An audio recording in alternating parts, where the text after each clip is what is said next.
من الشیطان الرجیم بسم اللہ الرحمن الرحیم۔ جیسا کہ ویڈیو سابقہ میں بات چل رہی تھی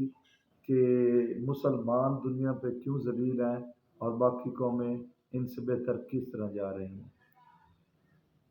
اور اس میں نے یہ بھی بتایا تھا کہ وجہ مین قرآن پاک سے ہٹ جانے کی ہے کہ جو بھی اس کلام پاک کو چھوڑ دے گا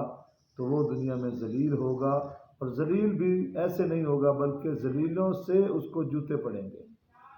کیونکہ اس نے اللہ کے کلام سے روگردانی کی ہے۔ جیسا کہ یہودیوں کو، بنی اسرائیل کو کہا گیا تھا کہ اگر تورات کو مانتے ہو اور اس کے عمل کرتے ہو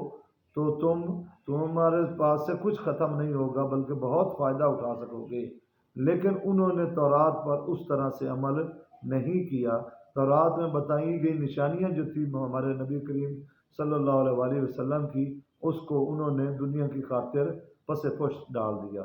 واضح ہو جانے کے بعد بھی کہ یہ نبی حق ہے، انہوں نے اس سے انکار کر دیا اور اس چیز پر راضی ہو گئے کہ دنیا ہی ہمیں بہت ہے، کیونکہ دنیا اس وقت ان کو اپنا اہل علم مانتی تھی، ان سے جا کے اپنے مسئلے حل کرواتی تھی یا ان کو اپنے مسئلے بتاتی تھی تو وہ اس کا حل نکالتے، اور وہ تقریباً ایک پرائم پوزیشن پر بیٹھے تھے، جو کہ انہوں نے جب دیکھا کہ اگر اس نبی کی بیعت کر لی یا اس کے پیچھے ہم چلے تو یہ ہماری پوزیشن ختم ہو جائے گی، اس لیے انہوں نے اس پہ کمپرومائز کر لیا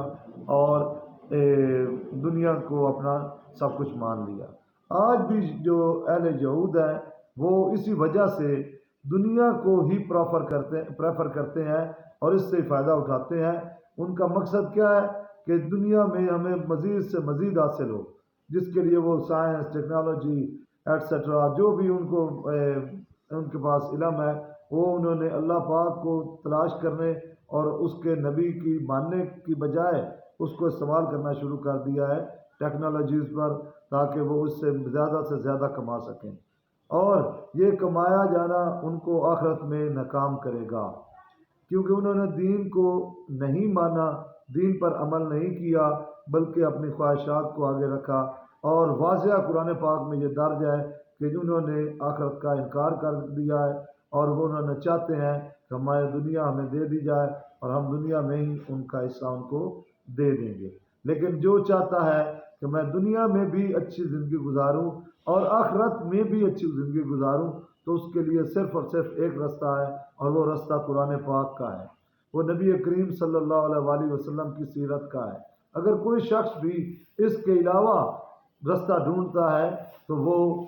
کچھ وقت کے لیے کامیاب تو ہو سکتا ہے دنیاوی طور پر، لیکن آخرت میں وہ کبھی بھی کامیاب نہیں ہوگا۔ اسی لیے میں یہ اس ویڈیو کے ذریعے تمام دوستوں کو پیغام دے رہا ہوں، پہنچا رہا ہوں کہ جو بھی سننے والے ہیں، سمجھنے والے ہیں، وہ صرف اور صرف نبی کریم حضرت محمد صلی اللہ علیہ وسلم کی دی گئی تعلیمات پر عمل کریں۔ جب بھی مسلمان یا کوئی بھی انسان نبی کریم صلی اللہ علیہ وسلم کی دی گئی تعلیمات پر عمل کرے گا اور ان کو حق اور سچ مانے گا تو انشاءاللہ دیر لگتی ہے، آزمائش جو ہوتی ہے وہ تھوڑی سی آزمائش کا وقت گزارنے کے بعد اس کو بہت زیادہ ریوارڈ ملنے والا ہے، کیونکہ یہ تو ایک قانون فطرت ہے کہ فوراً نہیں دیا جاتا۔ مثلا ہم دعا کرتے ہیں تو اوپر سے کچھ گر نہیں پڑتا، ہماری دعا قبول اللہ پاک فرماتے ہیں تو اس کا کوئی نہ کوئی ذریعہ بنا دیتے ہیں، کسی طرح سے ہمیں وہ مال مل جاتا ہے یا وہ ہماری خواہش پوری ہو جاتی ہے،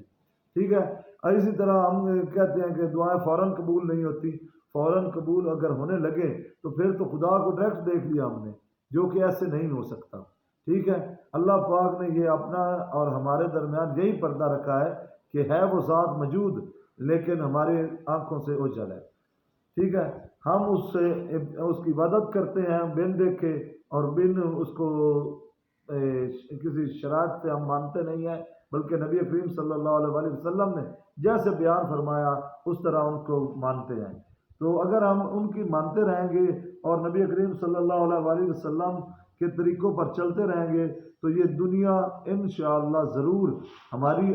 یہ بھی دسترس میں آ جائے گی اور آخرت بھی انشاءاللہ ہماری ٹھیک ہو جائے گی۔ لیکن اگر ہم نے اس کے الٹ کیا کہ دنیا کے پیچھے بھاگتے رہے، دنیا کو ہی سب کچھ بنا لیا، تو پھر بات یہ ہے کہ ہمیں دنیا تو شاید مل جائے، آخرت میں ہمارا حصہ نہیں ہوگا۔ چلو ٹھیک ہے، ہم اب اسی بات پہ اس ویڈیو کو ختم کرتے ہیں۔ زیادہ لمبی ویڈیو ہم نہیں بناتے کیونکہ پھر دیکھنے والے بور ہو جاتے ہیں، اور مینلی میں اپنے تاجروں سے بات کرتا ہوں کہ جو تجارت کرنا چاہتے ہیں لیکن ان کو ابھی اپرچونٹی نہیں دے رہے، تو جب انشاءاللہ مال ہمارے پاس ہوگا تو یہ تاجروں سے بھی انشاءاللہ ہم کام لیں گے۔ یہ سارے تاجر ہی اپنے ہیں اور انشاءاللہ بہت ترقی کریں گے جب تجارت شروع کریں گے۔ فی امان اللہ والسلام، اللہ حافظ۔